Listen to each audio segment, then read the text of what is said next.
주님 저희들의 발걸음을 주님을 예배하는 이곳에 이끌어 주셔서 하나님께 예배해 주심을 감사합니다. 하나님 저희가 드리는 모든 찬양과 영광을 홀로 영광 받아 주시옵고 오늘 이 시간 주님 저희들 이 예배를 우리가 무엇 때문에 드리는지를 그 이유를 알게 해주시고 주님 그저 자리만 차지하지 않도록 저희들을 붙잡아 주시옵소서. 오늘도 하나님의 말씀을 듣습니다. 하나님 들을 수 있는 귀를 열어주시고 마음을 열어주셔서 주님 그 말씀을 통해서 그 말씀이 향하는 곳으로 우리가 나아가서 그곳에 우리에게 주어지는 그 놀라우신 그 십자가의 은혜가 저희들에게 임하게 하여 주시옵고 그 은혜를 통해서 구원을 얻는 귀한 하나님의 백성들이 될 수 있도록 도와주시옵소서. 감사하며 예수님의 이름으로 기도하였습니다. 아멘. 하나님 말씀 로마서 11장 1절부터 6절까지의 말씀입니다. 로마서 11장 1절부터 6절까지의 말씀입니다.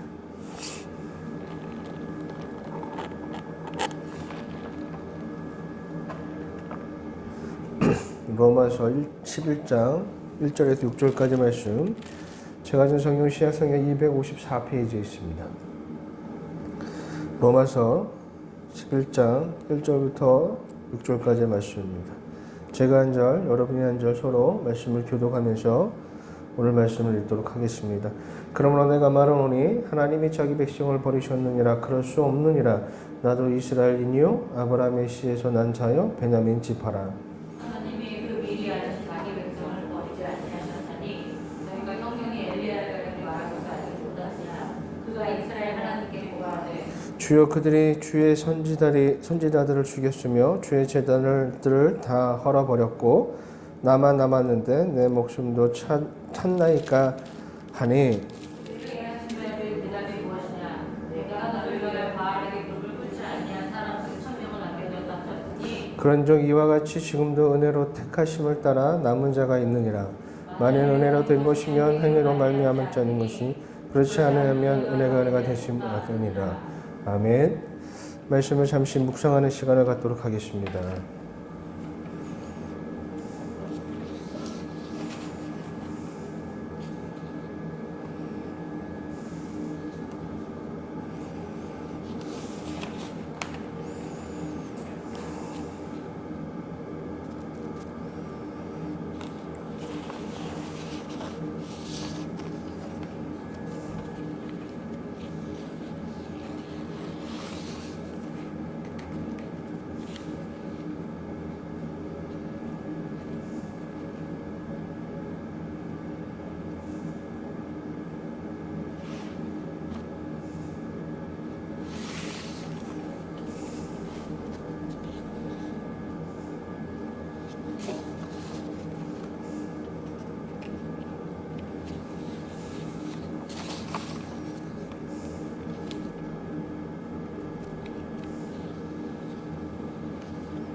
자, 앞을 보시고 오늘 말씀을 생각해 보도록 하겠습니다.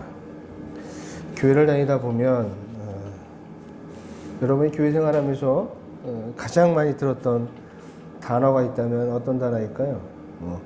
하나님, 예수님은 저희들이 교회를 다니면 가장 기본적인 우리의 신앙 고백이 있고요.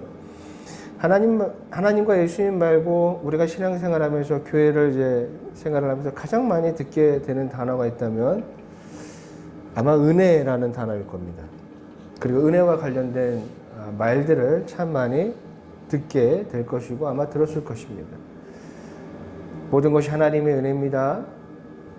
오늘 목사님 설교 참 은혜로웠습니다. 오늘 찬양단의 설교가 참 은혜로운 찬양이었습니다. 저는 은혜로 삽니다. 은혜 받으시기 바랍니다. 등등. 우리는 은혜와 관련된 이 은혜라는 단어와 은혜와 관련된 이야기를 참 많이 합니다.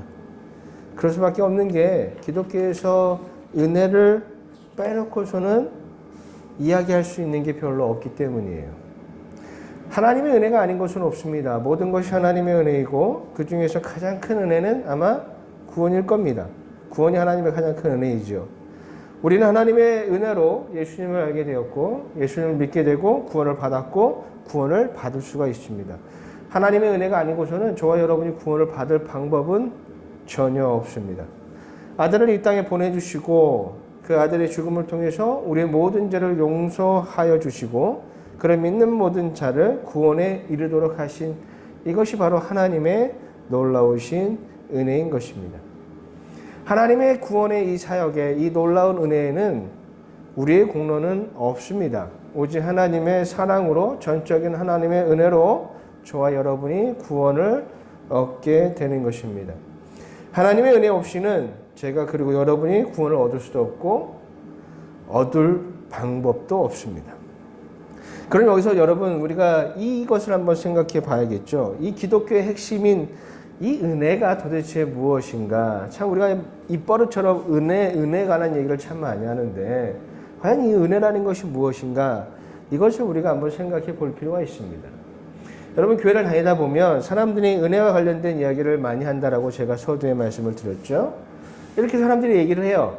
하나님의 은혜입니다. 하나님의 은혜 때문에 제가 이렇게 살 수 있습니다. 이런 고백들을 하는 것을 많이 듣게 됩니다. 참 좋은 말이고 믿음의 고백인 것은 사실입니다. 근데 여러분 은혜는 은혜인데 이 은혜를 말하기 전에 어떤 단서를 붙이거나 또는 어떤 단서가 붙어 있으면 그것은 은혜가 아닙니다.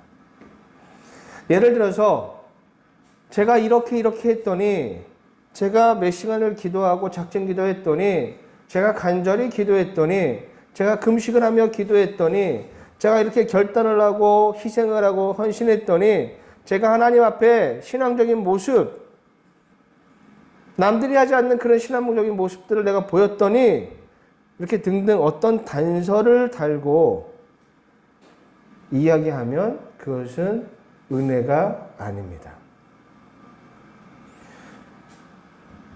그리고 그런 류의 이야기를 하는 사람은 정말 은혜가 뭔지 모르는 사람이 확실합니다. 말은 하나님의 은혜입니다 라고 하지만 실제로는 은혜가 뭔지 모르는 사람이라는 거예요. 제가 설교를 시작하면서 하나님의 은혜에 관한 이야기를 말씀을 드렸습니다. 기억하실 겁니다. 조금 전에 말씀드렸으니 기억하시고 기억하셔야 됩니다. 여러분 은혜에서 가장 중요한 건 우리의 공로는 없다입니다. 은혜는 우리의 공로가 들어갈 수가 없고 들어가서도 안 됩니다. 우리의 공로가 들어가면 그 순간 우리가 얻은 것은 은혜가 아니라 보상이 되어버립니다. 은혜와 보상은 완전히 다른 거예요. 내가 무엇을 했더니 내가 이렇게 하나님께서 은혜를 주셨습니다 라고 하는 말은 말이 안 되는 얘기예요. 내가 이랬더니 하나님의 축복을 주셨습니다. 하나님이 보상을 주셨습니다 라고 말은 되겠지만 내가 이렇게 기도했더니 하나님께서 나에게 이거 주셨습니다. 그건 은혜가 아니에요. 그냥 보상이 되는 거죠. 바울의 말씀입니다. 로마서 4장 3절과 4절 말씀이에요. 우리 한번 읽어보도록 하겠습니다. 시작.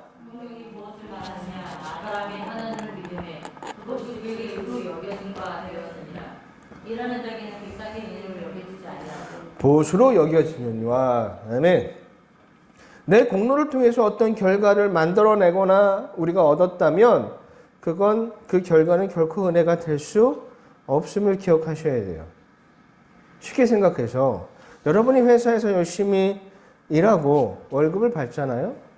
그때 그 월급을 여러분은 회사의 은혜, 대표님이 나에게 베푸신 은혜라고 생각하시나요? 사장님이나 대표님이 나에게 은혜를 베풀어 주셔서 나에게 이런 돈을 주셨다고 생각하시는 분이 있으십니까? 없잖아요. 오히려 내가 일한 만큼 그 대우를 더 많은 월급을 받지 못함에 더 아쉬워하는 게 우리의 모습이지 않습니까? 월급은요, 내 노동의 대가이고 보수이지 그것을 은혜라고 생각하는 사람은 없습니다. 혹시 구원을 얻은 후에 모든 것이 다 은혜롭다 보니까 월급 맞아도 은혜로 생각할 수가 있습니다. 그것을 우리가 뭐라고 할 수는 없어요. 왜냐하면 나는 아무것도 한 것이 없는데 하나님께서 나에게 좋은 환경과 좋은 직장과 좋은 조건들을 허락해 주시고 사람을 만남을 허락해 주셔서 내가 이렇게 살 수가 있고 내 노력으로 할 수 없는 것들을 얻게 해주시고 또 내가 노력할 수 있는 힘을 주셔서 이만큼의 좋은 열매를 주시니 이런 것들을 나에게 베풀어 주시니 그 월급마저도 월급이라고 고백할 수는 있습니다. 근데 그건 하나님께서 나에게 베풀어 주신 은혜라고 생각하지 회사에게 나에게서 베풀어 주신 은혜라고 생각하는 사람은 없습니다. 보통 사람들은 월급을 은혜라고 생각하지 않습니다. 그런데 세상살이는 그렇게 살면서 신앙생활에 들어오면 이것이 완전히 뒤바뀌어지는 거예요. 우리는 은혜를 그런 식으로 생각합니다. 하나님의 은혜 때문이라고 말하면서 동시에 내가 어떤 행위를 했다라는 것을 또한 강조를 하기도 합니다. 이건 은혜가 아닌 거예요. 제가 예전에 강도사가 되기 위해서 우리 교단에서는 전도사가 되면 일정 기간 한 2년 안에 강도사 대학원을 들어가야 되고 대학원을 졸업하면 2년 안에 강도사 고시를 보고 연수를 받으면 강도사가 되고 1년 뒤에는 목사를 받을 수 있는 자격이 생깁니다. 그래서 예전에 강도사가 되기 위해서 시험을 통과하고 강도사 이제 연수를 받기 위해서 교단 수련회에 참여한 적이 있습니다. 이건 필수예요. 꼭 그 연수에 참여해야 되는 거예요. 근데 연수라고 해봐야 3박 4일 동안 그냥 아침부터 밤 늦게 아침 새벽 5시부터 저녁 10시까지 그냥 하루 종일 뭐 기도하고 찬양하고 말씀 듣고 강연을 듣습니다. 지루해요. 같은 얘기 계속 반복적으로 들으면 지루합니다. 근데 이 수련관 바깥으로 나갈 수가 없어요. 나가면 그냥 바로 그냥 탈락인 거예요. 그러니까 꼬박 4일 동안 그곳에 갇혀서 온종일 막 기도하고 찬양하고 말씀 듣고 또 중간중간에 이제 강연을 듣게 됩니다. 근데 그때 강연이나 이 설교하신 목사님들이 이제 많은 분들이 오셨는데 이분들이 대부분 교단에서 나름 성도가 많이 모이는 교회를 담임하는 그런 목사님들이었어요. 최소 몇천 명에서 최대한 몇만 명까지 모이는 그런 교회를 담임하는 목사님들로 아마 선별했던 것 같아요. 대부분의 이 목사님들의 설교나 강연의 요지는 이런 거였어요. 어떤 거였냐면 우리 교회가 어떻게 부흥했는지 이 목사님들의 단어예요. 목사님들이 사용하신 단어가 부흥이라는 단어를 사용했지만 저는 부흥이라고 보지 않습니다. 성장이라고 보지만 그래도 목사님들이 부흥이라는 단어를 썼으니까. 그러니까 우리 교회가 이렇게 성장할 수 있었던 비결은 그 이유는 뭐냐면 내가 이런 헌신을 했다라는 거예요. 이런저런 노력을 했기 때문이라는 거예요. 이런저런 희생을 통해서 내가 하나님께 열심을 하니까 하나님께서 큰 은혜를 부어주셔서 우리 교회가 지금 아주 한국에서 가장 지역교회에서 가장 큰 교회가 되었다라는 식의 이야기가 주류였습니다. 그러니까 3박 4일 내내 그런 얘기만 들었던 거예요. 그때는 그런 얘기가 귀에 솔깃합니다. 왜냐면 저도 그때 막 교회를 개척할 때였기 때문에 나도 저렇게 하면 우리 교회가 빨리 성장할 수 있을까라는 마음이 있었던 것이 사실이에요. 지금 생각해보면 과연 그들이 말하는 것들이 성경에서 말씀하시는 은혜일까? 생각해보면 전혀 은혜가 아닌 것은 분명한데 그때는 참 미련했죠. 내가 이루고 싶고 내가 원하는 것이 들을 그 사람들이 얘기하다 보니까 미련하고 아둔한 마음에 나도 저들처럼 노력하면 이 귀한 은혜 우리 교단 선배들이 목사들이 말하는 그런 은혜를 나도 얻을 수는 있지 않을까라는 삐뚤어진 마음을 그 순간엔 가졌습니다. 참 미련하고 아둔한 거예요.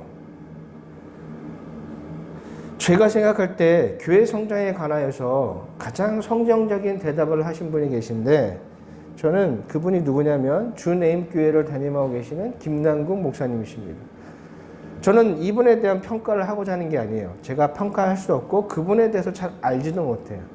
하지만 교회에 관한 이분의 말씀에는 제가 전적으로 동의합니다. 어느 기자가 목사님께 이런 질문을 했어요. 목사님네 교회가 단시간에 이렇게 성장할 수 있는, 부흥할 수 있었던 비결이 무엇입니까? 라고 질문을 드렸어요. 아마 우리 교단 목사님들에게 그렇게 질문을 했으면 내가 이런 희생을 했어, 내가 이런 헌신을 했어, 내가 이런 노력을 했어 라고 말할 텐데, 이 목사님이 이렇게 대답하셨어요. 모르겠습니다. 왜 하나님께서 수많은 목회자들 가운데 저를 이렇게 사용하는지 잘 모르겠습니다. 그냥 다만 나는 내게 주어진 그 자리에서 열심히 할 뿐입니다. 저는 이분의 생각이 지금도 바뀌지 않았으면 좋겠습니다. 그리고 앞으로도 바뀌지 않았으면 좋겠어요. 여러분, 모릅니다. 우리가 알 수가 없어요. 우리가 하나님 앞에서 잘하면 얼마나 잘할 수 있을까요? 우리의 행위를 상대평가를 통해서 생각해보면 내가 어떤 사람보다는 잘했기에 그것을 자랑할 수 있겠지만, 하나님의 절대적인 그 기준에서 보면 하나님께 행위를 통해서 인정받을 수 있는 사람은 없습니다.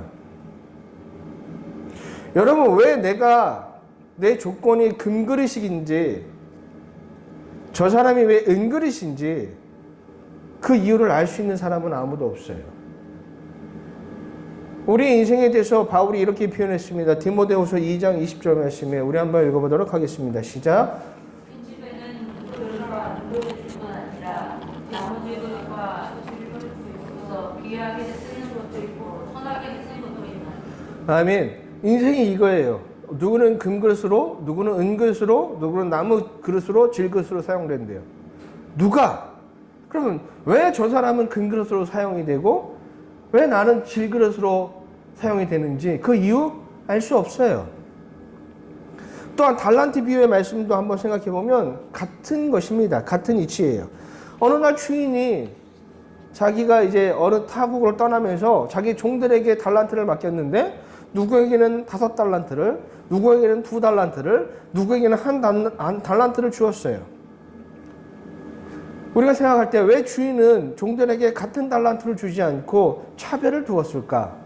우리가 그렇게 생각할 수 있잖아요. 왜 누구에게는 5달란트를 주고, 왜 누구에게는 2달란트를 주고, 왜 저 사람에게는 1달란트만 주었을까?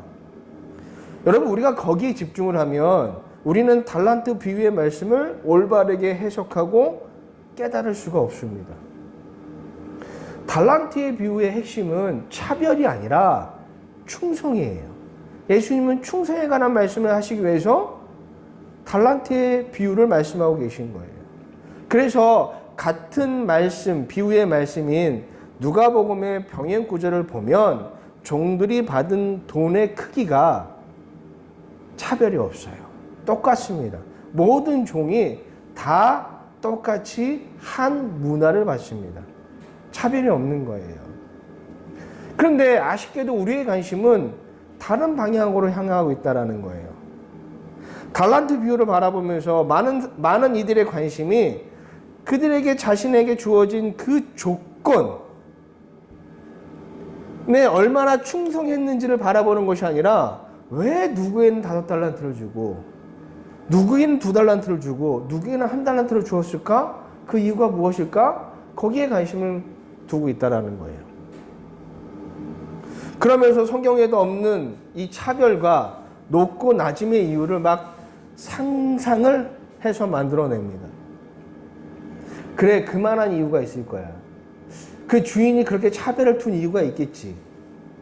5달란트 받은 종은 평상시에 굉장히 성실했을 거야. 믿을만 하니까 다른 종보다 더 많은 달란트를 주었겠지.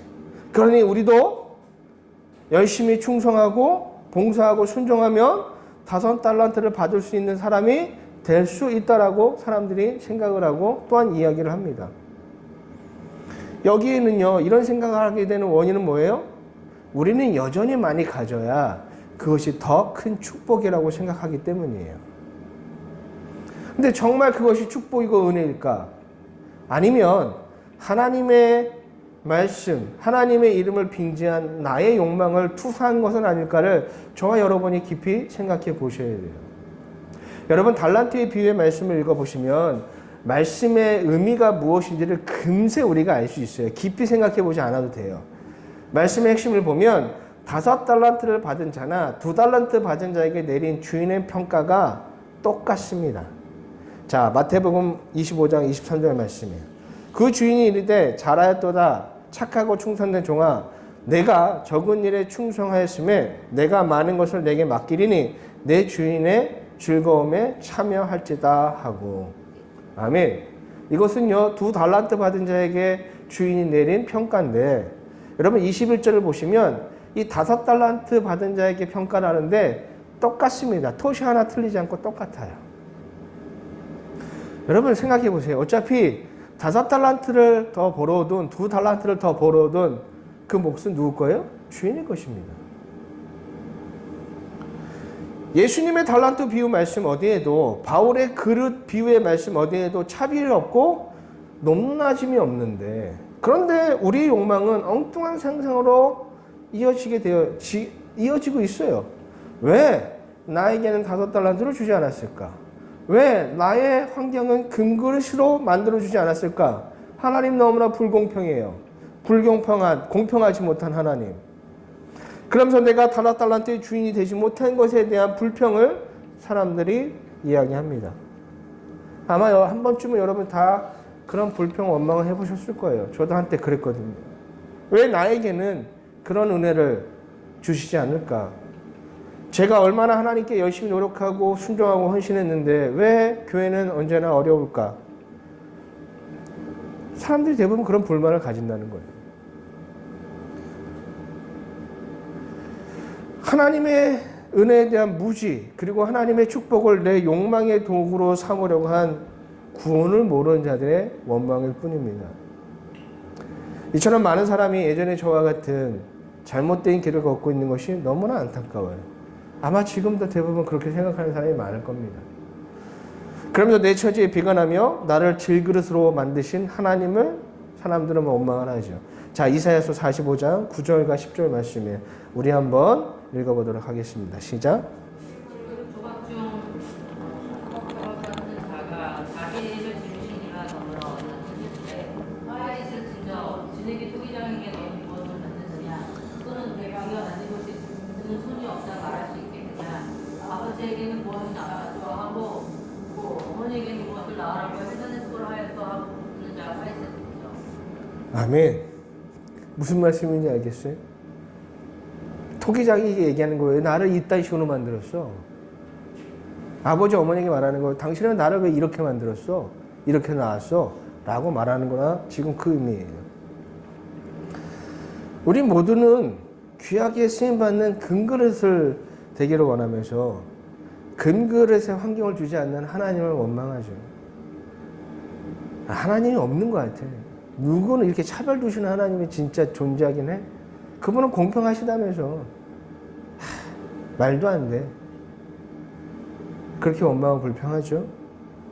그러면서 여러분 바울의 이 그릇 비유의 말씀에 보면 귀하고 천하게 쓰이는 그릇이라는 표현이 나오는데 사람들은 거기에 막 집중이 되죠. 그래, 귀하게 쓰이고 천하게 쓰이는 것이 있어. 귀하게 쓰이는 금그릇이 은그릇이 좋다는 얘기일 거야 라고 생각하지만 그렇지 않습니다. 여러분은 귀한 자가 되고 싶으십니까? 아니면 낮은 자가 되고 싶으십니까? 마태복음 18장 3절과 4절 말씀이에요. 우리 한번 읽어보도록 하겠습니다. 시작. 이르시되 진실로 너에게 이르노니 너희가 돌이켜 어린아이 아들과 같이 되지 아니하면 결단코 천국에 들어가지 못하리라. 그러므로 누구든지 이 어린아이와 같이 자기를 낮추는 사람이 천국에서 큰 자니라. 아멘. 낮은 자가 천국에서 가장 큰 자래요. 그런데 우리는 낮은 자가 되고 싶지 않으시잖아요. 우리가 예전에 자주 불렀던 이런 찬양도 있습니다. 나의 가장 낮은 마음 주님께서 기뻐하시고 작은 일에 큰 기쁨을 느끼게 하시는도다. 참 성경적인 가사입니다. 참 많이 불렀던 찬양이기도 하고요. 그렇게 열정적으로 신나게 간절하게 불렀던 찬양이지만 우린 실제적으로 우리의 삶에서 낮아지기를 원치 않습니다. 때로는 낮아지려고 하기도 하죠. 근데 낮아지려는 이유가 뭐냐면 높아지기 위해서 잠시 낮아지려고 하는 것 뿐이에요. 근데 그것도 결국 하나님의 뜻은 아닙니다. 여러분, 하나님의 말씀이나 하나님의 뜻을 악용하지 마세요. 여러분, 우리에게 중요한 것은 내가 5달란트 받은 자냐, 2달란트 받은 자냐, 1달란트 받은 거를 막 비교하면서 5달란트 받은 자가 가장 많은 큰 축복을 받은 사람이구나, 은혜 받은 사람이라고 생각하면 잘못된 거예요. 중요한 것은 나에게 주어진 삶에서 최선을 다하는 사람이 구원받은 사람의 모습이라는 걸 저와 여러분이 잊어서는 안 됩니다. 내게 주어진 달란트의 수나 그릇의 종류나 모양은 다를지라도 중요한 건 내게 주어진 자리에서 최선을 다하며 그 자리에서 하나님의 뜻을 이루고자 살아가는 사람이 구원받은 사람이라는 거예요. 디모데후서 2장 21절 말씀입니다. 우리 한번 읽어보도록 하겠습니다. 시작. 그러므로 누구든지 이런 것에 자기를 깨끗이 하면 귀히 쓰이는 그릇이 되어 거룩하고 주인의 쓰심에 합당하며 모든 선한 일에 준비되리라. 아멘. 바울은 이어서 말씀하기를 뭐라 하냐면 금그릇, 은그릇, 나무그릇, 질그릇, 그릇의 종류가 중요한 것이 아니라 상태가 중요하다는 말씀을 하시죠. 깨끗함, 그것이 중요한 거예요. 깨끗한 그릇이 주인에게 쓰임받는다, 귀하게 쓰임받는다고 얘기합니다. 그럼 누가 깨끗한 자일까요? 우리는 어떻게 하면 우리를 깨끗하게 할 수 있을까요? 욕심을 비우고, 욕망을 비우고, 욕심을 버리고, 죄의 자리를 떠나고, 금욕적인 삶을 살고, 신앙생활 열심히 하면 우리가 하나님께 쓰임받는 깨끗한 자가 될 수 있을까요? 사람들은 그렇게 얘기를 합니다. 하나님께 쓰임받기 위해 자신의 그릇을 깨끗이 하라고 이야기를 합니다. 그러면서 여러 가지 방법들을 막 제안하죠. 기도해야 된다, 말씀 봐야 된다, 뭐 해야 된다, 순종해야 된다, 헌신해야 된다, 이런 것들, 욕망을 뭐 없애야 된다, 뭐 이런 얘기를 하는데 우리가 할 수 있습니까? 아무리 노력해도 우리 안에 욕망은 사라지지 않습니다. 저와 여러분이 아무리 노력해도 우리 안에 있는 욕심 버릴 수 없어요. 또한 우리가 아무리 노력해도 완벽히 죄의 자리를 떠날 수는 없어요. 그렇게 할 수 없어요. 그러니까 할 수 없다고 얘기하니까 이제 와서 뭐라고 하냐면 내가 다 할 수는 없지만 어느 정도 내 노력의 대가를 생각한다면 그래도 내가 다 하지 못해도 이만큼 노력했잖아요 라고 자기의 노력에 대한 대가를 말하면 그거 역시 잘못된 거예요. 안 하는 거와 똑같습니다. 하나님의 기준은요, 다 하는 거예요. 그렇지 않으면 하지 않는 것과 같습니다. 아브라함에게 하나님께서 말씀하시죠. 아들을 가서 모리아 산으로 데려가라. 그 길이 3일 길이에요. 근데 아브라함이 출발을 했어요. 하루 길을 가다가 포기한 아브라함이 있고, 이틀 길을 가다가 포기한 아브라함이 있고, 3일 길을 가다가 포기한 아브라함이 있고, 산 중턱까지 가다가 포기한 아브라함이 있을 거예요. 끝까지 올라가지 않으면 하지 않은 것과 똑같은 거예요. 하나님의 말씀에 순종하지 않는 거예요. 그래도 나는 하루를 했어요. 그래도 나는 하루 한 사람보다 하루를 더 해서 이틀 했습니다. 아니요, 난 저들보다 3일을 했어요. 산 앞에까지는 갔습니다. 난 저 사람하고 좀 달라요. 난 산 중턱까지는 갔어요. 아니에요. 산에 올라가서 이삭을 바치지 않으면 다 똑같은 거예요. 하나님의 기준은 다입니다. 모든 거예요. 예수님께서 말씀하십니다. 마태복음 22장 37절 말씀에 예수께서 이르시되 내 마음을 다하고 목숨을 다하고 뜻을 다하여 주 너희 하나님을 사랑하라 하셨으니 아멘. 다 하지 않으면 안 돼요. 다 하고 다 해야 합니다. 그것이 순종이에요. 그런데 우리는 항상 뭘 생각하냐면 우리는 부족하고 연약하니까 다 할 수는 없지만 우리의 정상 참작을 주장을 해요. 다 하지는 못했지만 내 노력에 대한 관한 평가를 해달라고 이야기합니다. 그러니까 은혜를 모르는 거예요. 은혜를 제대로 알지 못하니까 은혜를 제대로 경험하지 못하는 겁니다. 수십 년을 내가 교회를 다니고 수많은 예배를 드리고 말씀을 들었지만 내 안에 구원의 확신이 없는 건 우리가 이렇게 은혜를 생각했기 때문이에요. 무엇으로 어떤 노력으로 내가 나를 깨끗이 할 수 있습니까? 없어요.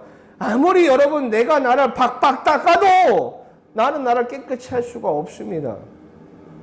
고행하는 거, 금욕하는 거, 내려놓는 거 어디까지 해보셨습니까? 한다고는 하지만 우리는 항상 한계를 정해놓고 자신이 할 수 있는 그 기준을 정해놓고 우리는 순종하잖아요. 그건 온전한 것이 아닙니다. 예수님은 죽음으로 하나님의 뜻을 이루셨습니다. 죽음으로 인간의 한계를 뛰어넘으신 거예요. 할 수 없다라는 것을 우리가 인정해야 돼요. 그래야 그때부터 우리가 깨끗해지는 작업이 시작이 되는 겁니다. 누구도 스스로 깨끗이 할 수 없습니다. 오직 예수님만이 저와 여러분을 깨끗이 하실 수가 있어요. 오직 예수님의 그 십자가만이 저와 여러분을 깨끗하게 만들어 주시는 거예요. 할 수 없다. 그것이 우리가 은혜로 들어가는 입구예요. 내가 한 것이 없다. 내가 할 수 있는 것이 아무것도 없다. 그것이 바로 은혜의 시작이 되는 겁니다. 유대인에게 노력이 없어서 행함이 없어서 하나님에 대한 열망이 없어서 간절함이 없어서 그들이 구원을 얻지 못한 것이 아닙니다. 은혜에 대한 무지로 인하여 자신들의 우둔함에서 벗어나지 못했던 것입니다. 여기서 우둔이라는 것은 고집과 같은 거예요. 고집. 잘못된 지식이 고집이 되면 정말 답이 없습니다.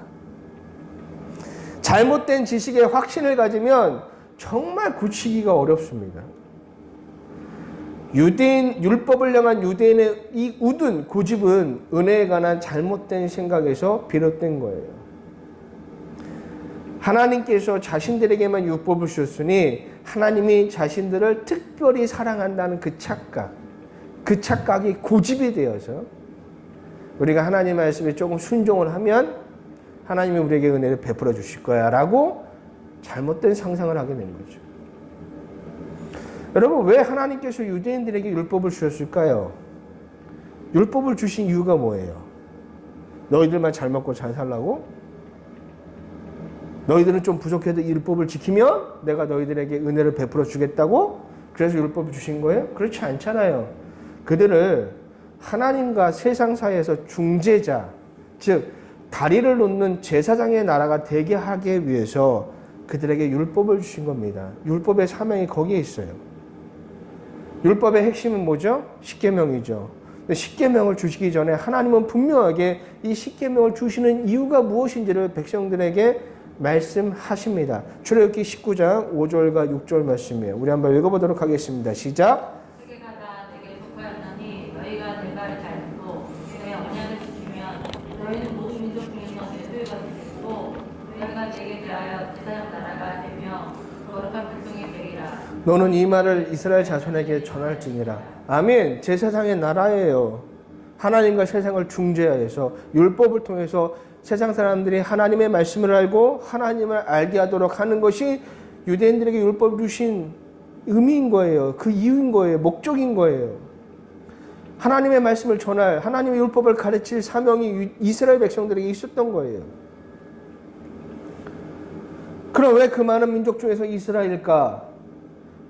그래도 다른 민족과 다른 무언가, 특별한 무언가가 있지는 않을까? 그렇게 생각하시는 분이 있을 거예요. 네, 있습니다. 특별한 무언가가 있어요. 뭐가 있을까요? 신명기 7장 7절 말씀입니다.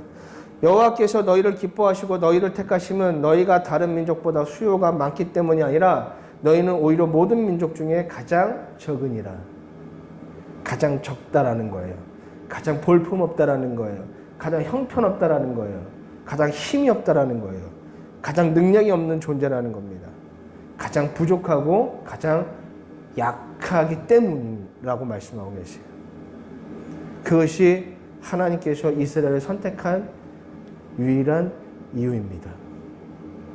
잘나서가 아니에요. 다른 민족보다 우월하거나 뛰어나거나 능력이 뛰어나서도 아니에요. 솔직히 하나님이 그들을 선택할 이유가 없었습니다. 하나님이 그들을 선택한 이유는 딱 한 가지입니다. 그냥 은혜입니다. 은혜. 잘난 거 아무것도 없고 잘한 거 아무것도 없는데 하나님의 은혜로 선택을 받은 겁니다. 이게 은혜예요. 하나님의 전적인 주권의 선택을 통해서 하나님의 그 은혜를 통해서 이스라엘이 그냥 먼저 된 자가 되었을 뿐입니다. 은혜로 택감을 받았음에도 불구하고 유대인들은 자신의 노력으로 구원을 이루려고 했어요. 그런 무지의 확신과 고집이 더해지니까 복음이 아무리 그들에게 전해도 듣지를 못하는 겁니다.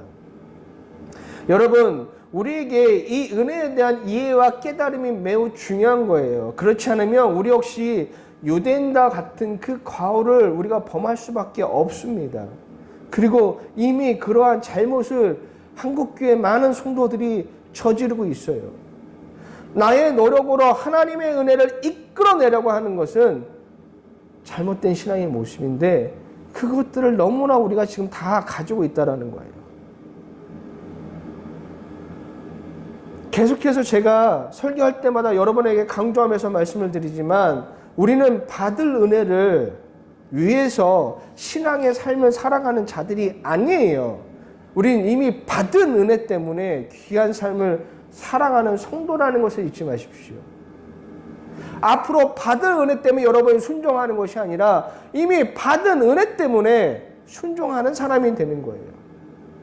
죄에서 나를 구원하신 그 은혜 때문에 우리는 오늘도 주님의 말씀에 귀를 기울이고 말씀을 묵상하며 말씀 안에 있는 하나님의 그 뜻을 이루고자 하는 사람이 되는 겁니다.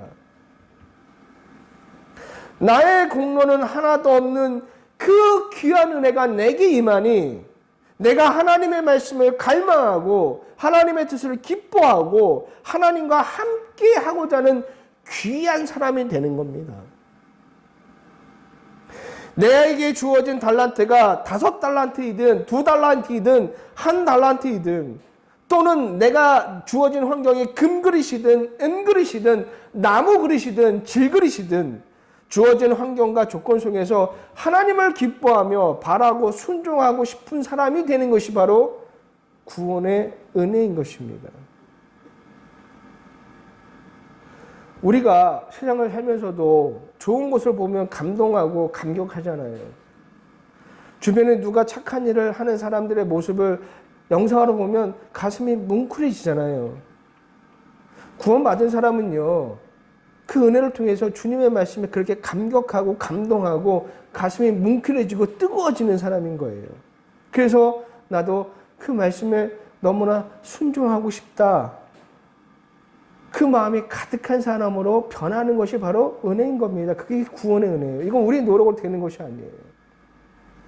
구원을 얻으면 무엇을 바라면서 순종하지 않습니다. 이미 받은 그 구원의 은혜가 이미 나를 풍족하게 만들었어요. 이미 충분합니다.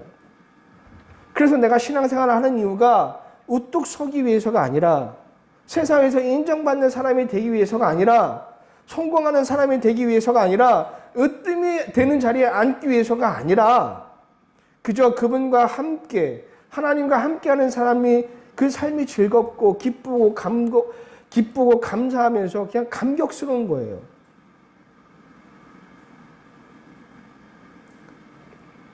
죄 많은 내가 이런 기쁜 삶을 살 수 있게, 죄 많은 내가 이렇게 감격스러운 삶을 살 수 있게, 만족스러운 삶을 살 수 있게 해주신 하나님께 감사하면서 그냥 순종하고 싶은 마음으로 인하여 순종하는 사람이 되는 게 은혜인 겁니다. 그 삶을 통해 내가 얻을 수 있는 세상적 이득이 아무것도 없을지라도 하나님과 함께하고 하나님의 뜻을 이루는 그 조금의 역할에 쓰임받는 것에 구원받은 사람은 너무나 감사합니다. 나 같은 존재도 쓰레기 같은 나 같은 존재를 하나님이 사랑하여 주셔서 사랑할 수 있는 사람으로 만들어 주셨구나. 그저 감사할 뿐이에요. 그런데 우리가 생각하는 은혜는 세상에서 으뜸이 되는 거잖아요. 우리가 생각하는 은혜는 세상에서 성공하는 것이고 나의 바람이 이루어지는 것이고 내가 원하는 모든 것들을 얻는 것을 은혜라고 착각하고 있습니다. 그것은 은혜가 아니라 저와 여러분의 욕심과 욕망일 뿐입니다. 신앙은 우리의 욕심과 욕망을 채우는 그런 도구가 아닙니다. 진정한 신앙은요, 우리의 안에 있는 이 욕심과 욕망을 사라지는 게 아니라 이 욕심과 욕망의 방향을 바꿔주는 거예요. 우리가 은혜가 없기 전에 우리의 모습은 우리의 욕심과 욕망은 세상을 향해 있었는데, 나를 향해 있었는데, 내가 구원의 은혜를 얻는 순간 이 욕심과 욕망이 하나님께 향하도록 바꿔주는 거예요. 그래서 우리의 기도가 구원을 얻게 되면 우리의 기도가 방향이 바뀌어서 세상의 삶에서 나에게 필요한 그 욕심들, 세상의 삶에서 필요한 나의 것들을 막 그 소리가 가득 채워져 있었는데, 구원을 얻게 되면 주님을 위한 욕심과 욕망으로 바뀌어서 내가 좀 더 어떻게 하면 주님과 함께 할 수 있을까요? 내가 어떻게 하면 주님의 뜻을 더 이룰 수 있을까요? 라는 기도의 소리로 바뀌는 거예요. 그래서 주님, 내가 금 그릇이든 은 그릇이든 나무 그릇이든 질 그릇이든 상관이 없습니다. 질 그릇이든 좋습니다. 주님이 나를 사용만 하신다라면 나는 질 그릇이라도 만족합니다. 라는 기도가 저절로 나오게 되어 있습니다. 은혜라는 건 이런 거예요. 환경과 상관없게 나의 모든 걸 바꾸는 겁니다. 구원은 나를 깨끗이 하여서 주님의 일을 하도록 만들어주는 것이 은혜입니다. 나 같은 존재도 귀한 하나님의 은혜 사용하시니 너무나 기쁘고 감사한 것이 은혜입니다. 여러분, 하나님의 일이라고 한다면 우리는 뭔가 대단한 것들을 생각하는데, 하나님의 일을 하는 자체가 대단한 건 맞습니다. 하지만 우리가 생각하는 것처럼 그렇게 대단한 일도 아닙니다.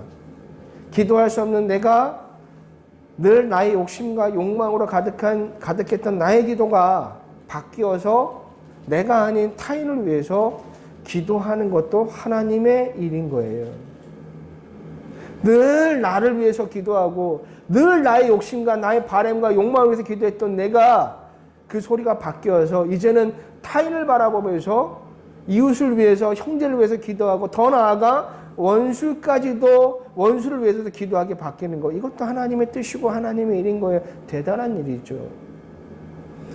또한 적은 돈이지만 나를 위한 이기심을 내려놓고 나보다 더 어려운 이웃들에게 주님의 사랑을 실천하기 위해서 적은 것이라도 함께 나눌 수 있는 것도 바로 하나님의 일인 거예요. 그리고 내가 받은 이 구원의 은혜를 주위 사람들에게 전하는 것만큼 귀한 하나님의 일도 없습니다. 예수님을 소개하고 그 사랑을 이야기하고 구원을 말하는 것처럼 귀한 하나님의 일도 없습니다. 그러면서 우리는 조금씩 나의 삶을 통해서 이와 같은 하나님의 말씀들이 나의 삶에서 하나씩 이루어진 걸 통해서 하나님께 감사하게 되는 겁니다. 이것이 은혜입니다. 할 수 없었던 나를 변화시켜 할 수 있는 사람으로 만들어주는 것이 은혜인 거예요. 여러분은 무슨 은혜를 바라고 계십니까? 혹시 여러분의 욕심과 욕망을 채우고 그것을 이룰 수 있는 그런 은혜 아닌 은혜들을 우리가 계속해서 찾고 바라고 계시지는 않으십니까? 그래서 그렇게 기도하고 그렇게 열정을 다하고 힘을 다하며 정신과 육체를 혹시 혹사시키고 계시지는 않으세요? 그러니까 신앙생활에 지치다는 얘기를 하죠. 신앙생활에 피곤하다는 얘기를 하죠. 하나님의 신앙을 지키는 게 고단하다고 얘기를 하죠. 왜 그래요? 그 신앙을 통해서 내 것을 자꾸 이루려고 하기 위해서 네 욕망과 욕심들을 채우기 위해서 그렇게 잘못된 방향으로 가서 열정을 보이고 열심을 다하니 피곤할 수밖에 없는 겁니다. 혹시 또 그렇게 해서라도 내 바라는 것들이 이루어지게 되면 우리의 삶이 만족하고 하나님과 더욱더 가까이 할 수 있을까요? 여러분, 우리의 욕망이 이루어질수록 그 욕망은 더 커집니다. 그리고 그것에 만족할 수 있는 사람은 아무도 없어요. 그리고 나의 욕망이 커질수록 우리는 하나님과 멀어질 수밖에 없습니다. 욕망이 커지면 그만큼 만족감이 배가 되는 것이 아니라 허전과 공허함만 더 커질 뿐이에요. 여러분 진짜 은혜를 얻으시기를 바랍니다. 그리고 은혜는 오직 성경 말씀 안에 있습니다. 우리가 무엇을 그렇게 노력하거나 애쓰지 않아도 저와 여러분이 조용히 말씀을 묵상하며 그 말씀을 통해서 나를 깨달을 때 저와 여러분에게 은혜가 그냥 어느 순간 찾아오게 되어 있어요. 이 은혜를 저와 여러분이 누리셔야 됩니다. 나를 귀한 사람으로 변화시켜주는 이 놀라운 구원의 은혜를 말씀을 통해서 발견하시는 저와 여러분의 삶이 되시기를 주님의 이름으로 간절히 부탁드리겠습니다. 이 시간 말씀을 기억하며 기도하도록 하겠습니다.